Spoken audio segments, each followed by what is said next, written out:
ہمارا دین ہمیں حیا کا درس دیتا ہے، حیا کا سبق دیتا ہے اور ہمیں پردے کی ترغیب کرتا ہے، اور اس کے احکام عرب کے شعراء کے قصائد سے ہم نے اخذ نہیں کیے ہیں، پردے کے احکام ہم نے قرآن سے اخذ کیے ہیں۔ قل للمؤمنین یغضوا من ابصارہم ویحفظوا فروجہم، اے محبوب مومن مردوں کو خطاب کرتے ہوئے آپ ارشاد فرمائیے کہ یہ اپنی نگاہوں کو نیچا رکھیں اور اپنی شرم گاہوں کی حفاظت کریں۔ اللہ کے محبوب نے ارشاد فرمایا کہ جو اپنے دو جبڑوں کے درمیان یعنی زبان اور دو ٹانگوں کے درمیان پارسائی کی جگہ ان دو چیزوں کی مجھے ضمانت دے دے، میں محمد انہیں جنت کی ضمانت دیتا ہوں صلی اللہ علیہ وآلہ وسلم۔ تو فرمایا کہ یہ ان کے لیے بہت ستھرا ہے، بے شک اللہ کو ان کے کاموں کی خبر ہے، تم کبھی بھی اس سے مخفی نہیں رہ سکتے، تمہارا کوئی عمل اس سے پوشیدہ نہیں رہ سکتا۔ یہ حکم مردوں کے لیے تھا کہ نگاہوں کو نیچا رکھیں اور اپنی پارسائی کی حفاظت کریں، یہ ان کی ستھرائی کا ذریعہ ہے، ان کے باطن کی پاکیزگی کا سامان ہے۔ جب نظر پاک ہو جاتی ہے تو پھر دل پاک ہو جاتا ہے۔ 40 دن تک جو شخص اپنی نگاہ کو مکمل پاک کر لے اس کو نماز کا حظ آنا شروع ہو جاتا ہے، اس کا سرور آنا شروع ہو جاتا ہے، اس کی کیفیت آنی نہیں۔ 40 دن بڑے نہیں ہوتے، یہ مشق کر کے دیکھنی چاہیے۔ تو اس لیے جب نظر پاک ہوتی ہے تو عبادات میں حظ، لطف اور سرور ملتا ہے۔ نظر پاک ہوتی ہے تو پھر خیال بھی پاکیزہ ہوتے ہیں، نظر پاک ہوتی ہے تو پھر سوچیں بھی مثبت آتی۔ وَقُلْ لِلْمُؤْمِنَاتِ، اور اے حبیب اہل ایمان عورتوں سے فرمائیے، انہیں حکم دیجیے، یغضضن من ابصارہن، کہ وہ بھی اپنی نظروں کو نیچے رکھیں، اپنی نظروں کی حفاظت کریں۔ مرد تو اپنی نظر کی حفاظت کرے، اور اس کے لیے ایک طرح سے آسان بھی ہے کہ عورت پردہ کرتی ہے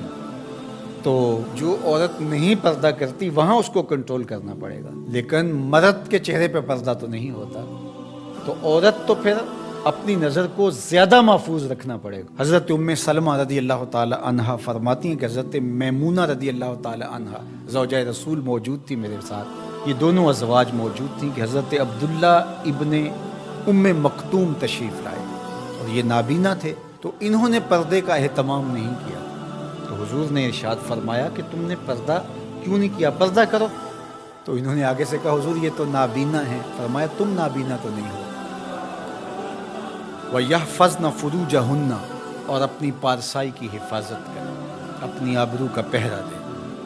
عورت کے لیے بہترین عمل اور بہترین وظیفہ اور بہترین عبادت اپنی آبرو کو بچانا اور آبرو کی حفاظت کرنا۔ وَلَا يُبْدِينَ زِينَتَهُنَّ، اور اپنی زینت کو ظاہر نہ کریں، إِلَّا لِبُعُولَتِهِنَّ، مگر اپنے شوہروں کے لیے۔ یہاں تک ارشاد فرمایا، یہ حدیث رسول ہو تو شاید کوئی جدید مفکر کہہ دے کہ یہ ضعیف ہے، یہ قرآن ہے، سنیے ذرا۔ وَلَا يَضْرِبْنَ بِأَرْجُلِهِنَّ لِيُعْلَمَ مَا يُخْفِينَ مِنْ زِينَتِهِنَّ، عورت اپنے گھر کی چار دیواری میں اتنے زور سے قدم نہ رکھے کہ اس کے پاؤں میں پڑی ہوئی پازیب کی آواز گلی میں گزرتے ہوئے غیر مرد کے کانوں تک پہنچے۔ یہ قرآن ہے، حالانکہ گلی سے گزرتے ہوئے مرد کو کیا پتا کہ جس کے پاؤں میں پڑے ہوئے پازیب کی چھنکار کی آواز باہر آ رہی ہے وہ بوڑھی خاتون ہے یا 7 سال کی بچی ہے، اسے تو نہیں پتا، اور اس کو بھی نہیں پتا کہ باہر کوئی گزر رہا ہے یا گلی خالی ہے یا کوئی بوڑھا گزر رہا ہے یا کوئی بچے گزر رہے ہیں، لیکن اسے یہاں تک حکم دیا کہ تیرے پاؤں میں پڑی ہوئی پازیب کی چھنکار، تیرے پاؤں میں پڑے ہوئے جوتوں کی آواز بھی ایسی نہیں ہونی چاہیے کہ غیر مرد تک وہ پہنچ کر کے اس کو متوجہ کرے۔ کوئی تیری طرف متوجہ کیوں ہو؟ اس لیے کہ تو شہزادی ہے اسلام کی، تو بیٹی ہے فاطمہ کی، تو بیٹی ہے عائشہ کی، تو مغرب کی ٹینوں نہیں ہے، تو مشرق کی بیٹی ہے۔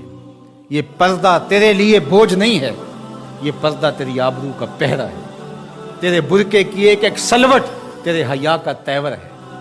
جب تو سمٹتی ہے تو معاشرہ پھیلتا ہے، اور جب تو گھر سنبھالتی ہے تو معاشرہ بہر و بر سنبھال لیتا ہے۔ اس لیے اس بیٹی کو حکم دیا گیا کہ وہ اپنی آبرو کا پہرا دے۔ حضرت سیدہ فاطمہ الزہرا رضی اللہ تعالی عنہا سے پوچھا گیا بہترین پردہ کون سا ہے، تو آپ نے فرمایا کہ بہترین پردہ یہ ہے کہ عورت کو غیر مرد نہ دیکھے اور غیر مرد کو عورت نہ دیکھے، یہ بہترین پردہ ہے۔